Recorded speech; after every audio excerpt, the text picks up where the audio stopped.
हरिः ओम श्री गुरुभ्यो नमः. These shlokas are recorded by separating the stanza word by word for easy learning. Please share your feedback in the comment. Kindly subscribe and share to others. Om Namo Bhagavate Vasudevaya. Om Namo Narayanaaya. श्रीमन्नारायणीयं दशकं 31 श्लोका 3 विश्वेशं मां त्रिपदम् इह किं याचसे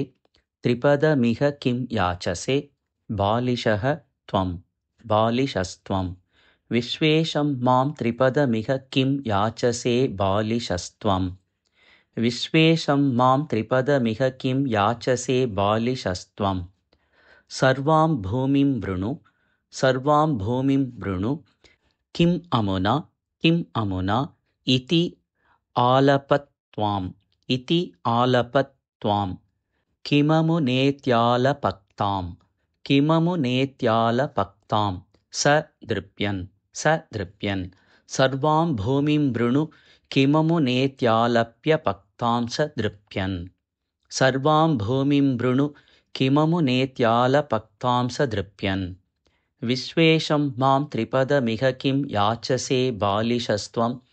सर्वां भूमिं वृणु किममुनेत्यालपक्तां स दृप्यन् विश्वेशां मां त्रिपदमिह किं याचसे बालिशस्त्वं सर्वां भूमिं वृणु किममुनेत्यालपक्तां स दृप्यन् यस्मादर्पात् त्रिपदपरिपूर्ति अक्षमः त्रिपदपरिपूर्त्यक्षमः क्षेपवादान्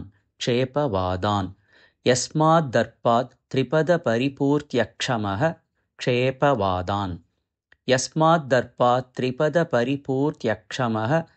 क्षेपवादान् बन्धं च असौ अगमत् बन्धं चासावगमत् अतदर्हः अपि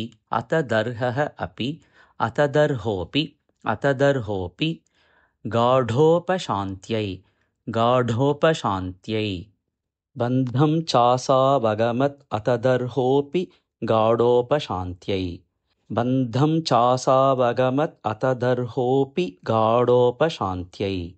यस्माद्दर्पात् त्रिपदपरिपूर्त्यक्षमः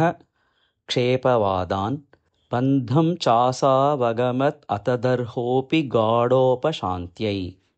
यस्माद्दर्पात् त्रिपदपरिपूर्त्यक्षमः क्षेपवादान् बन्धं चासावगमत् अतदर्होऽपि गाढोपशान्त्यै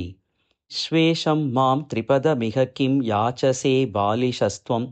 सर्वां भूमिं वृणु किममुनेऽप्यालपक्तां स दृप्यन् यस्माद्दर्पात् त्रिपदपरिपूर्त्यक्षमः क्षेपवादान् बन्धं चासावगमत् अतदर्होऽपि गाढोपशान्त्यै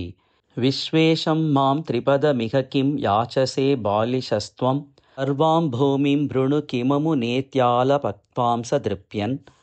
यस्माद्दर्पात् त्रिपदपरिपूर्त्यक्षमः क्षेपवादान् बन्धं चासावगमत् अतदर्होऽपि गाढोपशान्त्यै विश्वेशं मां त्रिपदमिह किं याचसे बालिशस्त्वं सर्वां भूमिं वृणु किममुनेत्यालप्यक्त्वां स दृप्यन् यस्माद्दर्पात् त्रिपदपरिपूर्त्यक्षमः क्षेपवादान् बन्धं चासावगमत् अतदर्होऽपि गाढोपशान्त्यै विश्वेशं मां त्रिपदमिह किं याचसे बालिशस्त्वं सर्वां भूमिं वृणु किममुनेत्यालपक्तां स दृप्यन् यस्माद्दर्पात् त्रिपदपरिपूर्त्यक्ष्मः क्षेपवादान् बन्धं चासावगमत् अतदर्होऽपि गाढोपशान्त्यै